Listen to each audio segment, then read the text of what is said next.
കുന്നംകുളത്തിൽ പ്രവർത്തിക്കുന്ന ഗ്രാമീണ കലാവേദി ക്ലബ്ബ് സാമൂഹ്യ വിരുദ്ധർ അടിച്ചു തകർത്തു. കഴിഞ്ഞ ദിവസം രാത്രിയാണ് സംഭവം.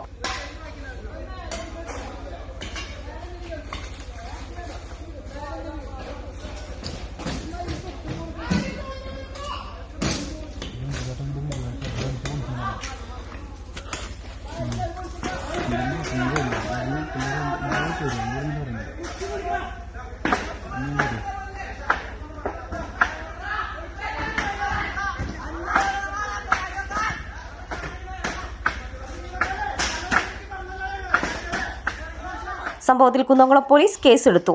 വ്യാഴാഴ്ച വൈകിട്ട് സമീപത്തെ മറ്റൊരു ക്ലബിലെ പ്രവർത്തകരുമായി ഗ്രാമീണ കലാവേദി പ്രവർത്തകർ വാക്കേറ്റവും സംഘർഷവും നടന്നിരുന്നു.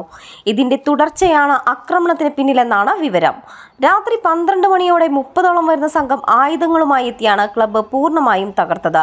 ക്ലബിലെ അക്വേറിയവും ട്രോഫിയും അടക്കമുള്ളവ പുറത്തേക്ക് വലിച്ചിട്ട് തകർത്തതായി പ്രവർത്തകർ പറഞ്ഞു.